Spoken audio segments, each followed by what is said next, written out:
যেখানে খেজুর দিয়ে ইফতার করা হয় সেই খেজুরের উপর হাত দেওয়া হয়েছে, বলা হয়েছে নাকি জাহাজ ডুবে গিয়েছে। বন্ধুরা আমার, আমরা বলতে চাই এই কঠিন সময়ে নতুন করে রমজানের প্রথম দিনে যখন আমরা শুনতে পাই রমজান শুরু হচ্ছে, তারাবি হবে, তার আগে আমরা শুনতে পাই যে মহাসড়কে যে চাঁদাবাজি হয়, দীর্ঘদিন যেটাকে আমরা চাঁদাবাজি বলে জেনে আসছি, সেটা নাকি আপোষে লেনদেন করে চাঁদাবাজি নয়।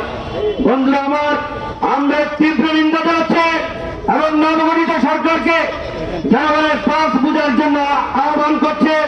পাশাপাশি সমস্ত চ্যানেল সহ সর্বত্র যাতে করে রমজানের পবিত্রতা রক্ষার স্বার্থে অশ্লীলতা সেখানে নিয়ন্ত্রণ করা হয়, বেহায়াপনামূলক কোন ছবি, কোন বিজ্ঞাপন, কোনো কিছু তাদের চালনা করা না হয়। রমজানের এতটুকু পবিত্রতা আমরা আশা করতেই পারি, যেখানে বলা হয়েছে মানবীর ন্যায় পরের মতো আলোকে দেশ চালাবেন। আমরা গভীর উৎকণ্ঠার সাথে লক্ষ্য করছি, যখন এই রমজান আসে তখন জিনিসপত্রের দাম সাধারণ মানুষের কড়াই সীমার বাইরে চলে যাচ্ছে। এর আমি তীব্র নিন্দা জানাচ্ছি। আমরা সরকারকে আহ্বান করব, দ্রব্যমূল্য নিয়ন্ত্রণ করুন।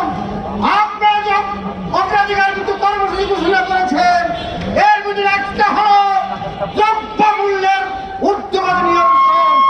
রমজান মাসে মুসলিমরা যাতে রোজাদাররা যাতে সঠিকভাবে নিয়ন্ত্রিত দ্রব্যমূল্যের মাধ্যমে সিয়াম সাধনাত্ম নিয়োগ করতে পারে, সেই ব্যবস্থার বিহিত আপনারা অবশ্যই করবেন। প্রিয় ভাইরা, দিনের বেলা হোটেল রেস্তোরাঁ বন্ধ রাখতে হবে এবং হোটেল শ্রমিকদের ন্যায্য ভাতা নিশ্চিত করতে হবে।